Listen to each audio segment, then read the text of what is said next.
Commander Lisa Grant stood at the wide window of Aurora Base and watched the purple sunrise paint the sky of New Eden. 300 years had passed since the last human war ended. 300 years of peace had made everyone soft and happy. She smiled as she sipped her morning coffee and checked the daily reports on her tablet. Nothing interesting ever happened on New Eden anymore. The research station floated high above the planet's surface, like a metal flower in space. Dr. Amanda Stone worked in the biology labs below studying strange plants and animals from this world. Lieutenant Maya Rodriguez walked the halls checking security systems that never found any real threats. Captain Nicole Blake was somewhere out, in space with her exploration ship looking for new worlds to study. Life was good and boring. Amanda finished feeding the local creatures in her lab and wiped her hands clean. The small purple animals made soft chirping sounds as they ate. She had been studying them for 2 years, but they still surprised her with new behaviors. Her computer screen showed dozens of research projects about New Eden wildlife. All peaceful. Work for a peaceful time. Maya checked the weapon systems that had not been fired in decades. The base had 6 small defense guns that were mostly used for shooting space rocks that came too close. She sometimes wondered what real combat felt like, but the thought never lasted long. Peace was better than war. Everyone knew that. The communication system made a soft sound, and Lisa answered it. A new alien ship was asking permission to visit Aurora Base. This happened sometimes, but not often. Most alien species stayed in their own space, and humans stayed in theirs. The ship belonged to something called the Zephyrians. Lisa had never heard of them before. She gave permission for the alien ship to dock and sent Maya to meet their visitors. The Zephyrian ship was beautiful with smooth curves and crystal decorations. It looked more like art than a spacecraft. When the airlock opened, 3 tall figures stepped out. The Zephyrians were incredible to see. They stood 8 feet tall with skin that looked like pale blue glass. Their faces were sharp and elegant like statues carved by master artists. Their leader introduced herself as High Counselor Verathane. Her voice sounded like wind chimes in a gentle breeze. Maya felt strange when she looked at the aliens. Something in her mind seemed to whisper that these beings were important. She shook her head and led them to the main meeting room where Lisa waited with Amanda. Verathane spoke in perfect human language about peace and friendship between their species. She said the Zephyrians wanted to learn about human culture and science. They offered to share their own knowledge about crystal technology and space travel. Amanda was excited about the chance to study alien biology. During their talks, another ship arrived. This one belonged to the Silvani, who looked like the elves from old Earth stories. Their leader was called Archon Lirale Moonwhisper. She had pointed ears and silver hair that moved like water. The Silvani said they often helped new species meet each other safely. Lirale sat between the humans and Zephyrians during their meetings. She spoke little but watched everything with bright green eyes. Sometimes she would nod when Verathane made a point. Other times she would look worried for just a moment before smiling again. A Silvani scientist named Aliana Starweaver worked with Amanda in the biology labs. She knew things about plants and animals that amazed the human doctor. They spent hours talking about life on different worlds and how species adapted to survive. The days passed quickly with the aliens visiting. Maya found herself watching a Zephyrian named Calathron who served as a guard for Verathane. Calathron was even taller than the others, with crystal formations growing from her shoulders like wings. She moved like a dancer and never seemed to sleep. Nicole returned from her exploration mission and joined the talks. Her ship carried scientists and diplomats, but no real weapons. She was excited to hear about Zephyrian space travel technology. They had ways to move between stars that were much faster than human methods, but small things began to feel wrong. Questions from the Zephyrians seemed too specific sometimes. They wanted to know exact numbers of human ships and where the defense bases were located. Verathane claimed this was for trade route planning, but Maya felt suspicious. Amanda noticed that her research files were being accessed at night when everyone should be sleeping. The computer logs showed her own access codes, but she had not used them. When she mentioned this to Aliana, the Silvani woman looked troubled but said nothing. Lisa received reports from other human colonies about similar alien visits. The same questions were being asked everywhere. The same interest in human defenses disguised as academic curiosity. She began to worry but could not prove anything wrong was happening. Communication delays started affecting their messages to Earth and other human worlds. The delays were small at first, but grew longer each day. Nicole said her ship sensors detected strange energy readings in deep space, but could not identify their source. Maya checked the base security systems more carefully and found gaps in the sensor coverage that had not been there before. Someone or something was creating blind spots in their detection grid. When she tried to fix the problems, new ones appeared in different locations. The Sylvani began acting nervous around the Zephyrians. Lyrale would sometimes stare at Virathane with an expression that looked almost like fear. Eliana asked Amanda strange questions about human history and how their species handled conflicts. Late one night, Lisa stood at her window again, watching the stars. The peaceful scene that had calmed her for years now felt dangerous. Something was coming, and she could feel it in her bones. The long peace was ending, but she did not know how or when. Maya joined her at the window, carrying 2 cups of coffee. They stood together in silence, looking out at the darkness between stars. Both women felt the change coming, but neither spoke about it. Tomorrow would bring whatever was meant to happen. In the biology lab, Amanda and Eliana worked late into the night. The Sylvani woman finally spoke about her fears. She said her people could sense emotions and intentions in other species. The Zephyrians were hiding something dark behind their beautiful faces and gentle words. The morning sun rose purple again over New Eden, but the peace felt fragile now, like glass about to break. The attack came during breakfast when everyone felt safe and sleepy. Lisa was reading reports in her office when the first explosion shook Aurora Base like a giant fist hitting metal. Her coffee spilled across her desk as emergency alarms began. Screaming throughout the station, Maya ran to the security center and watched her screens fill with red warnings. 20 Zephyrian warships had appeared around New Eden without any warning. They had been invisible until the moment they started shooting. Their weapons carved bright lines across space toward the research station. The base shields came online just as the second wave of attacks hit them. The energy barriers flickered and sparked under the alien bombardment. Maya had never seen the defensive systems work so hard. She knew they would not last long against this kind of assault. Amanda grabbed Eliana and ran from the biology lab as the ceiling above them cracked from the impacts. The Sylvani woman looked terrified but not surprised. She had known this would happen, but had hoped to be wrong. They reached the evacuation area, where other scientists were gathering their most important research. Nicole received the emergency signal while her ship was 3 hours away from New Eden. She ordered maximum speed and sent word to other human vessels in the area. Her exploration ship had minimal weapons, but she would not abandon the base without a fight. High Counselor Virathane stood in the communications center of her command ship and watched the human base burn. Her beautiful face showed no emotion as she gave orders to continue the bombardment. She had spent months studying these humans and found them weak and unprepared for real war. The Zephyrians had planned this attack for years. They had visited dozens of human worlds and learned about their defenses. The humans had grown soft during their long peace. Their weapons were old, and their soldiers had never fought a real battle. Lisa activated the emergency protocols that had not been used in centuries. She sent distress signals to every human world and military base in known space. The messages would take days to reach most destinations, but someone had to know what was happening here. Maya watched the tactical display and counted enemy ships. 20 warships against 1 research station with 6 defensive guns. The odds were impossible, but she would not give up. She began targeting the closest Zephyrian vessel and fired everything the base had. The human weapons were primitive compared to alien technology, but they still hurt when they hit. 1 Zephyrian ship lost its shields and pulled back from the fighting. The others increased their attack in response to the resistance. Virathane spoke to her fleet commanders with cold satisfaction.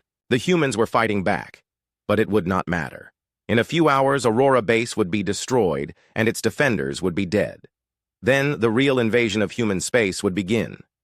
But something unexpected happened as the battle continued. Instead of panic and despair, the humans began to change. Lisa felt something wake up inside her mind that had been sleeping for generations.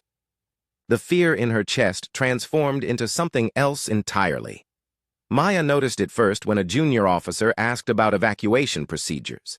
Instead of giving the logical order to abandon the station, Lisa smiled in a way that made everyone around her step back.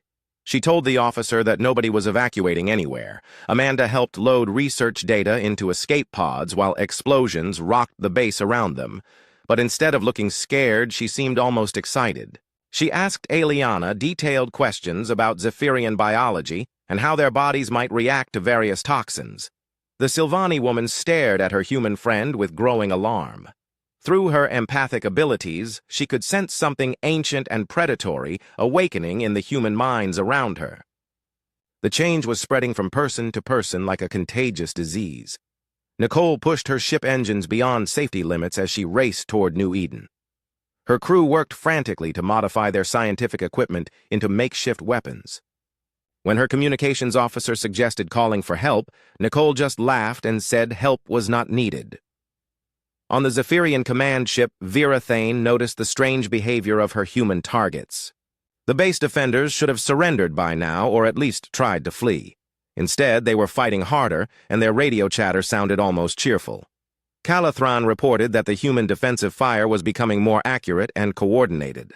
The base weapons were old, but the people using them were learning fast. Several Zephyrian ships had taken damage, and one had been forced to withdraw completely. Lisa walked through the damaged corridors of Aurora Base, checking on her people. She found them repairing systems and preparing for the next attack wave. Everyone she met wore the same strange smile that had appeared on her own face. The fear was gone, replaced by something much more dangerous. Maya discovered that the base had emergency weapon systems that nobody had mentioned in the official records. Hidden compartments opened to reveal missile launchers and energy cannons that looked much more advanced than the standard equipment. Someone had been preparing for this day. Amanda and Ileana reached the secure communications room and began sending detailed reports about Zephyrian ship designs and weapon capabilities to every human military contact they could find. Amanda described weak points in alien armor and suggested ways to exploit them. The Silvani scientist watched her friend work with growing horror. Amanda was not just observing the enemy ships, she was studying them like laboratory specimens. The human woman was already planning how to kill more Zephyrians more efficiently. Nicole arrived at the battle zone and immediately attacked the nearest Zephyrian ship. Her modified exploration vessel had no chance against a real warship, but she did not seem to care. She rammed her ship directly into the alien shields and fired everything at point-blank range. The collision destroyed both vessels, but Nicole and most of her crew escaped in life pods. As they drifted toward Aurora Base, the survivors were laughing and making jokes about their successful ramming attack. They acted like they had just won a great victory. Vera Thane watched the human ship explode against her destroyer and felt confused for the first time in decades. The humans had just thrown away a valuable vessel and dozens of lives for no strategic gain. Their behavior made no sense by any military logic she understood. But the human response was spreading beyond New Eden. Reports came in from across Zephyrian space about human colonies that were supposed to be helpless research outposts. Instead of surrendering, they were fighting back with weapons and tactics that should not have existed. Maya received a message from Earth Command that made her smile grow even wider. The transmission was simple and direct. All human forces were authorized to engage alien hostiles with maximum prejudice. The gloves were officially off. Lisa gathered her surviving crew in the main conference room while explosions continued outside. She looked at their faces and saw the same predatory gleam in every pair of eyes. 300 years of peace had ended, but none of them seemed upset about it. She spoke quietly to her people about the situation they faced. The Zephyrians had superior technology and more ships. They had planned this attack carefully and caught humanity by surprise. By every logical measure, the aliens should win this war easily. Then Lisa smiled that terrible smile and told her crew why logic did not matter. The Zephyrians had made one critical mistake in their planning. They had assumed that human peace came from weakness instead of choice. Now that choice had been revoked. Outside the conference room, Aliana listened through the door, and felt her blood turn cold. The humans were not just planning to fight back, they were planning to enjoy it. She began to understand why her people had always been careful around their human allies. The battle for Aurora Base continued, but something fundamental had changed. The humans were no longer defending, they were learning. Every Zephyrian attack taught them more about alien tactics and technology. They were adapting faster than should have been possible. Virathane ordered her fleet to finish the base quickly before human reinforcements could arrive, but her ship commanders reported that the station defenses were actually getting stronger despite the damage. The humans were improvising new weapons from their research equipment. As the purple sun set over New Eden, the first day of the new war came to an end. Aurora Base still existed, and its defenders were still smiling. The Zephyrians had achieved. Tactical surprise but strategic victory was slipping away from them. Deep in space, other human ships were already moving toward the battle. But they were not coming to rescue Aurora Base, they were coming to study how Zephyrians died. News of the Zephyrian attack spread through human space faster than the aliens thought possible. Hidden communication networks that had been sleeping for centuries suddenly came alive with military traffic. The response was not what any reasonable species would have expected. Admiral Kate Thompson read the first reports from New Eden while sitting in her garden on the fortress world of Iron Gate.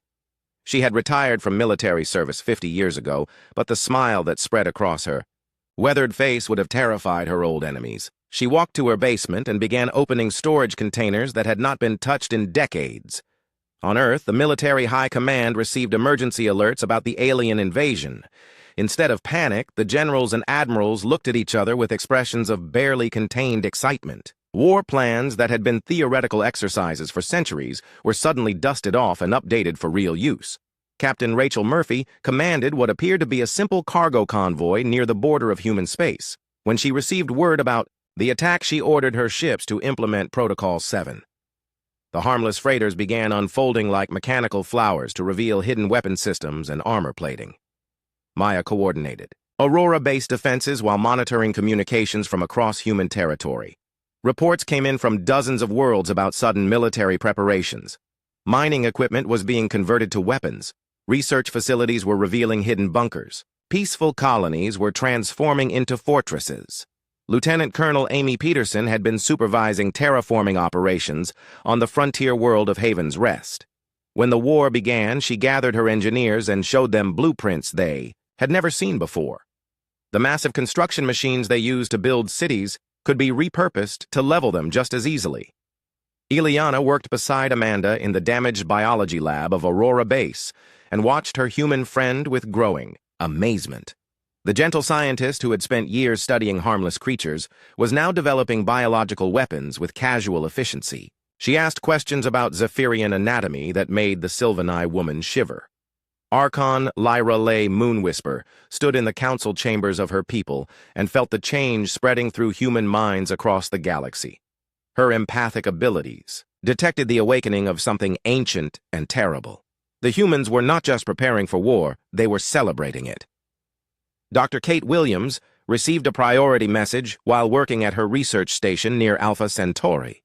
The communication contained technical specifications for new weapon designs that had been developed in secret over the past 3 centuries. Humanity had never stopped preparing for war, they had just pretended otherwise. Nicole floated in her escape pod near Aurora Base and laughed as she watched Zephyrian ships struggle against increasingly effective human defenses. The research station, that should have fallen in hours, was now fighting back with weapons that seemed to appear from nowhere. Every human response was unexpected and creative. Admiral Thompson arrived at Iron Gate Military Headquarters wearing a uniform that had been stored in vacuum seal for half a century. The building came alive as retired officers and enlisted personnel emerged from peaceful civilian lives. Within hours, the fortress world was operating at full military capacity. Virathane read intelligence reports from her spies throughout human space and felt cold fear replace her earlier confidence. The humans were not responding like any civilized species should. Instead of seeking peace negotiations or forming defensive alliances, they were preparing for total war with obvious enthusiasm. Maya discovered that Aurora Base had been built on top of an old military installation that predated the Long Peace. Hidden elevators led to underground levels filled with weapons and equipment that officially did not exist. The research station had always been a disguised fortress waiting for activation. Captain Blake coordinated with other ships in the New Eden system as human reinforcements began arriving. But these were not rescue vessels, they were predators drawn by the scent of battle. Mining ships armed with industrial lasers joined exploration vessels carrying experimental weapons. Amanda completed her analysis of Zephyrian biological samples and uploaded the data to military networks across human space. Within hours, weapons laboratories on dozens of worlds were developing toxins specifically designed to target alien physiology. The humans were approaching warfare like a scientific problem to be solved. Colonel Peterson's terraforming equipment revealed its true purpose when she ordered her teams to begin siege operations. The massive machines that had carved mountains and diverted rivers now aimed their power at Zephyrian positions. Peaceful construction tools became instruments of destruction. Ileana tried to understand how her human allies had hidden their true nature so completely. The gentle scientists and explorers she had known were the same people now planning acts of creative violence that shocked her. The transformation was not caused by the war, it had been revealed by it. Calathron reported to Virathane that human ship movements were becoming unpredictable and dangerous. Cargo vessels were attacking warships with suicidal tactics. Exploration ships were using scientific equipment as improvised weapons. The humans fought without regard for logical military doctrine. Admiral Thompson established communication with military commanders across human space and began coordinating the response to Zephyrian aggression. Her orders were simple and direct. Study the enemy. Learn their weaknesses. Show them why humanity had chosen peace for 3 centuries. Maya watched tactical displays showing human forces gathering throughout the galaxy. The peaceful exploration. Fleets were transforming into battle groups. Research stations were becoming military bases. The entire human civilization was shifting from exploration mode to combat configuration. Captain Murphy led her disguised warships in attacks against Zephyrian supply lines. The aliens had expected to face primitive human vessels with limited capabilities. Instead, they encountered ships that combined advanced technology with tactics that bordered on insanity. Amanda worked with Sylvani allies to understand Zephyrian psychology and culture. She approached the study of her enemies with the same methodical curiosity she had once applied to harmless alien plants. The results would help human forces predict and counter enemy strategies. Dr. Williams completed assembly of her new weapon designs and began mass production at hidden facilities throughout human space. The devices combined peaceful research technology with military applications that the Zephyrians could not anticipate or defend against effectively. Lyrelay sent urgent messages to other alien species warning them about the awakening human war machine. Most civilizations had assumed humans were naturally peaceful based on 3 centuries of evidence. Now the Sylvani tried to explain that human peace had been a choice, not a limitation. Nicole was rescued from her escape pod by a human destroyer that had previously been cataloged as a research vessel. The ship captain welcomed her aboard and immediately asked for detailed intelligence about Zephyrian ship capabilities. The entire crew was preparing for combat with obvious excitement.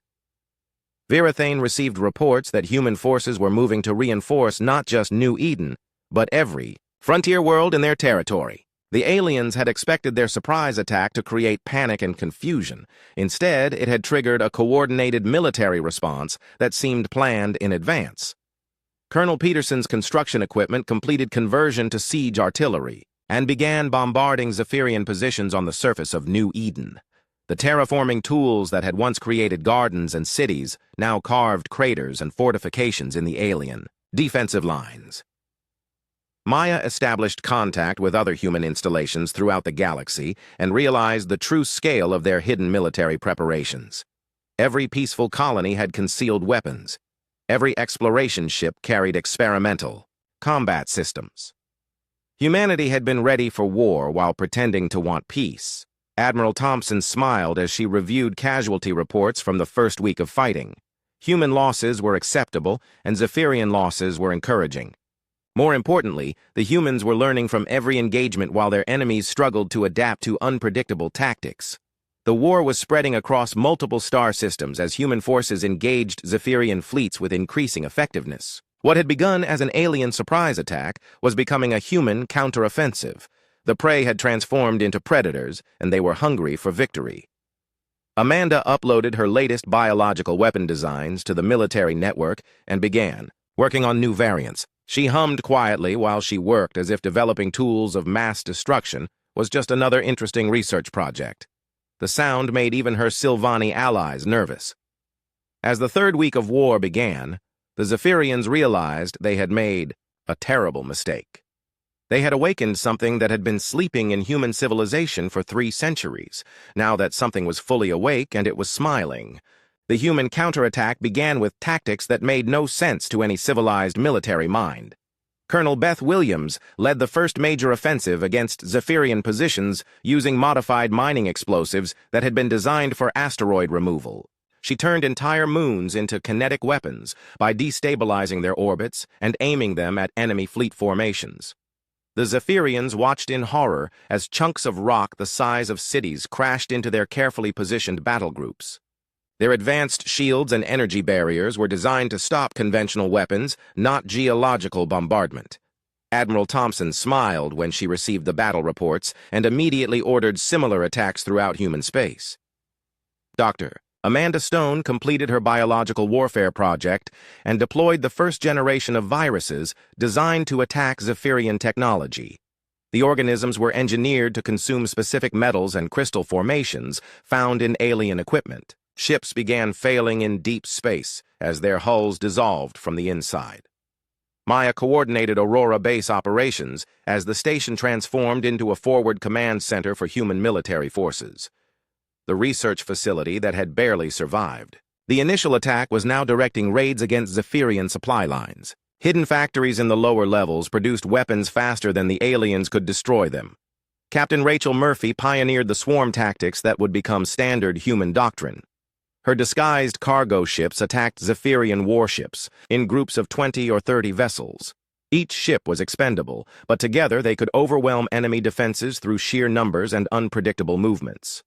The Zephyrians tried to adapt their battle formations to counter human swarm attacks, but found their hierarchical command structure too slow to respond effectively. By the time they identified threats and coordinated responses, the human ships had already struck and withdrawn to regroup for the next assault. Lieutenant Colonel Amy Peterson discovered that her terraforming equipment could create artificial gravity wells by manipulating planetary magnetic fields. She used this technique to trap entire Zephyrian fleets in orbital dead zones, where they became easy targets for long-range bombardment from hidden human bases.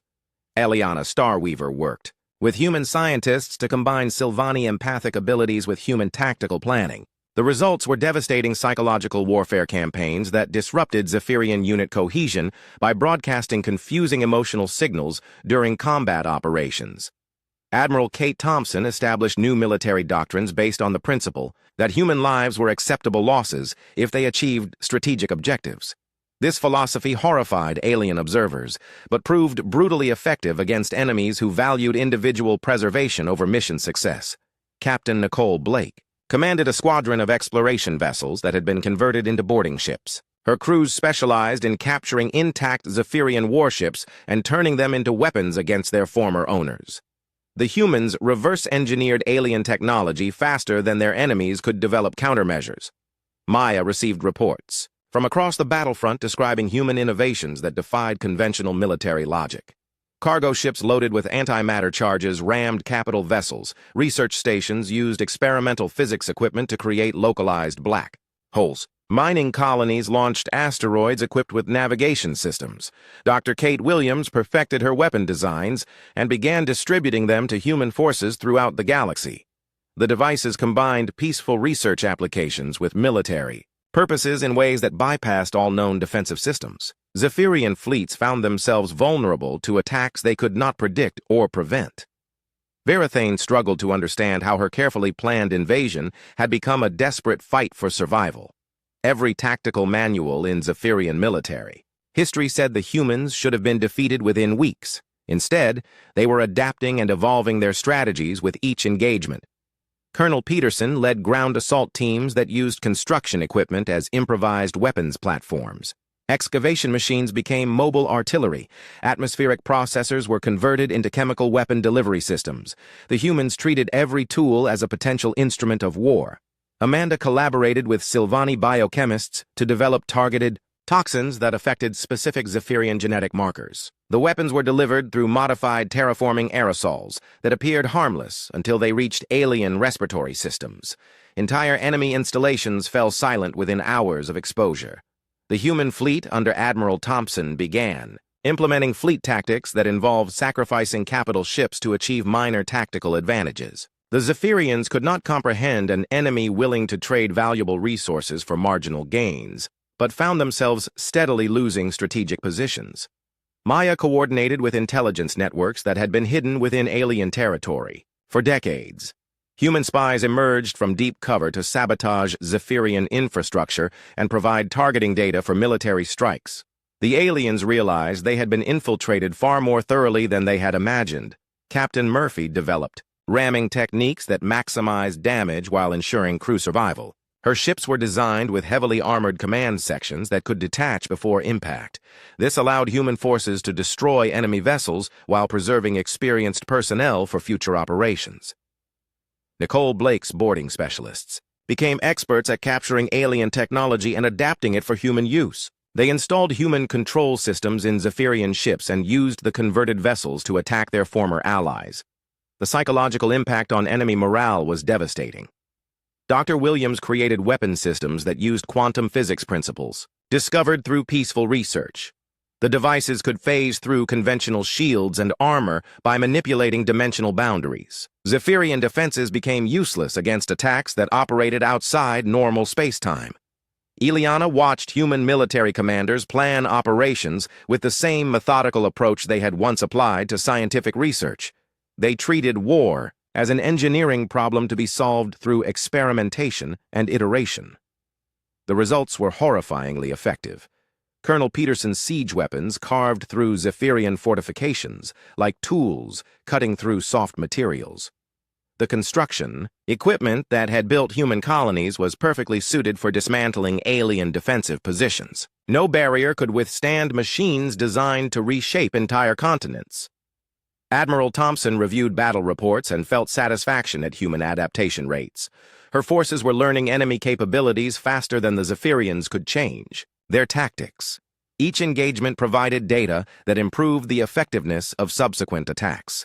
Maya established communication networks that allowed real-time coordination between human forces across multiple star systems. The decentralized command structure proved more resilient than Zephyrian hierarchical systems and enabled rapid response to changing battlefield conditions.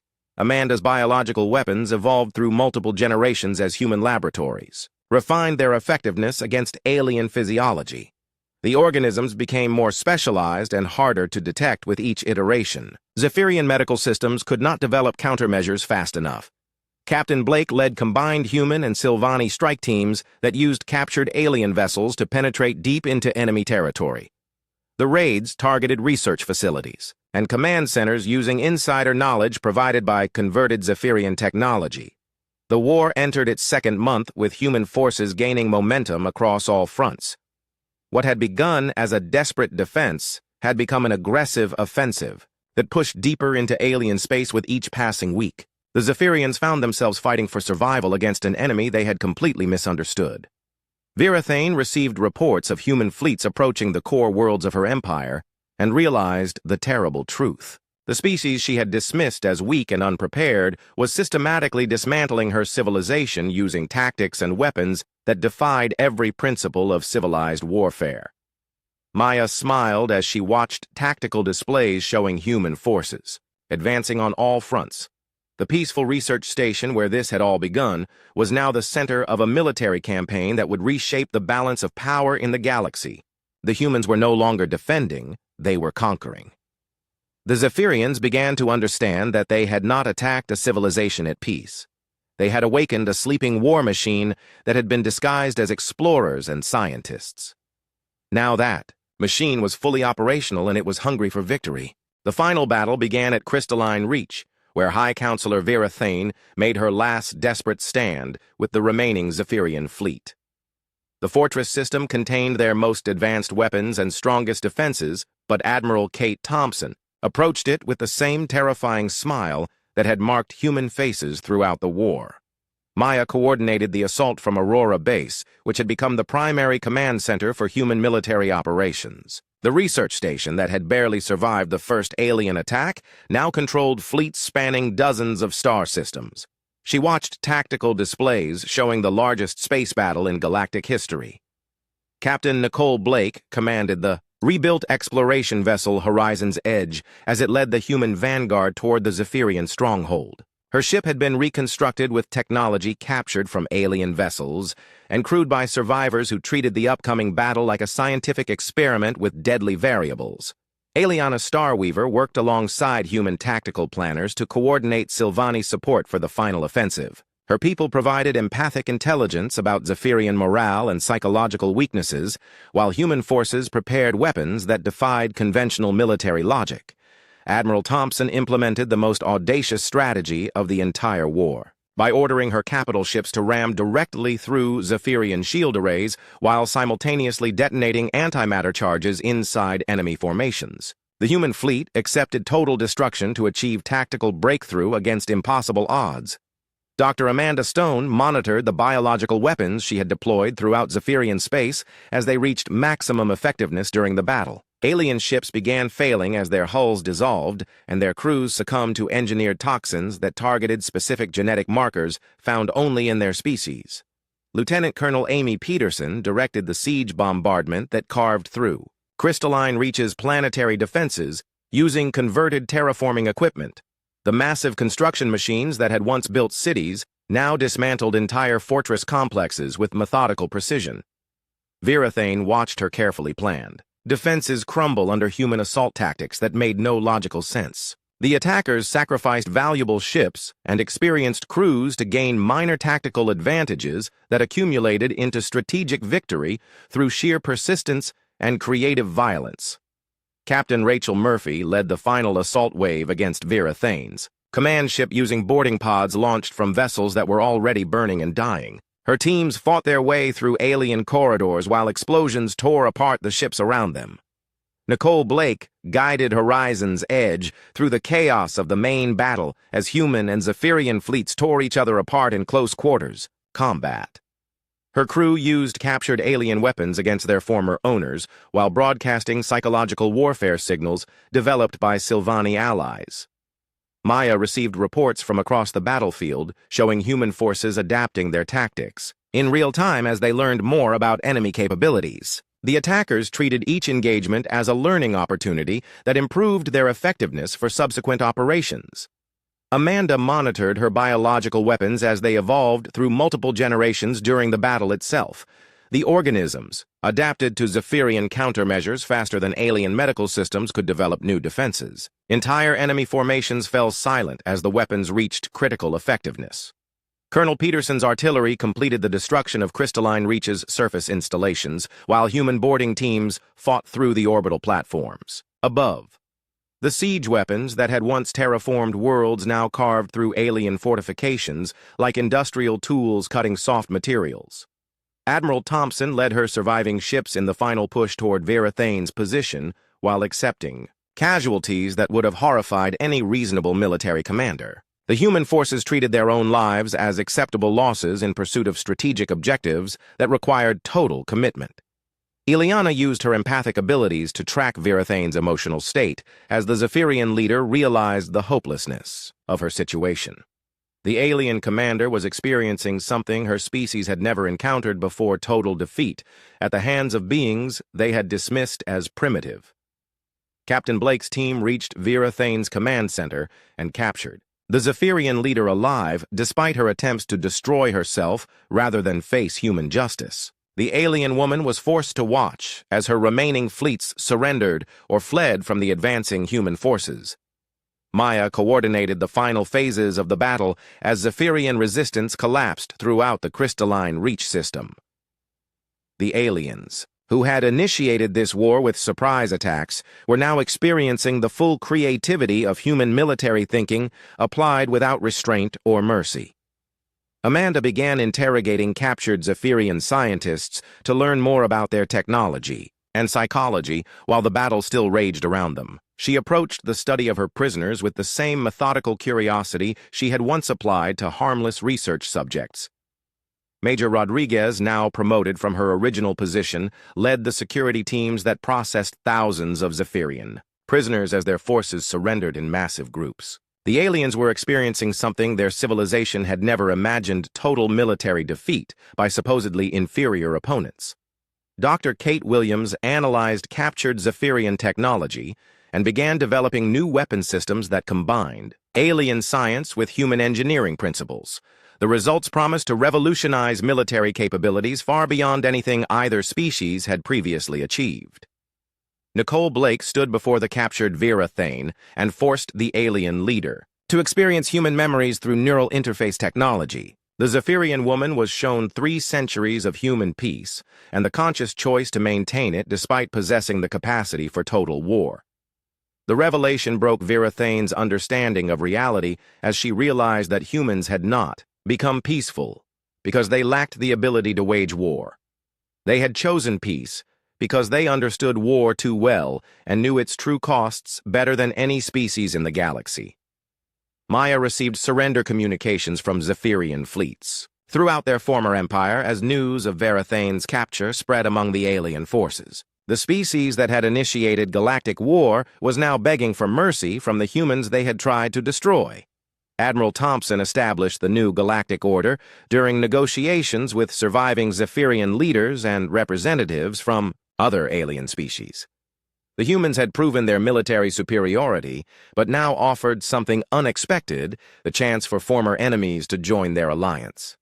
Amanda worked with Ileana to establish research programs that combined human innovation with Sylvani wisdom and Zephyrian technology.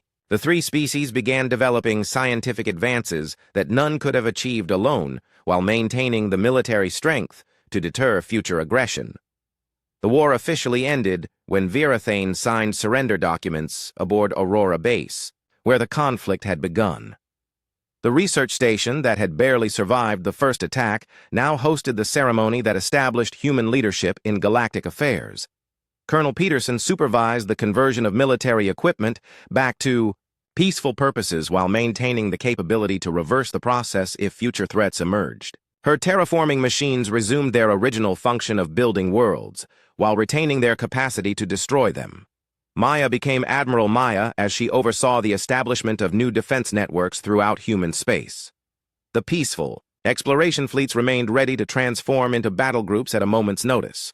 The galaxy now understood that human peace came from strength, not weakness. Nicole Blake commanded mixed fleets of human Sylvani and reformed Zephyrian vessels as they explored new regions of space. The former enemies worked together while remembering the lessons learned during their brief but decisive war. Admiral Thompson reviewed the final casualty reports and strategic assessments that would guide human policy for centuries to come. The galaxy had learned that attacking humanity was not just inadvisable, it was potentially suicidal for any species foolish enough to try.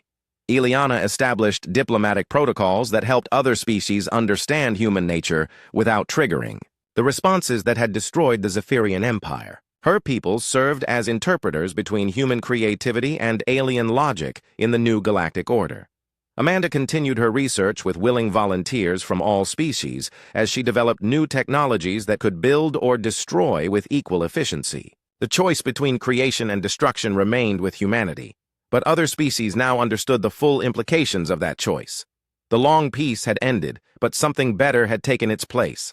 A galaxy where different species understood that true strength lay not in the capacity for violence, but in the wisdom to choose when to unleash it.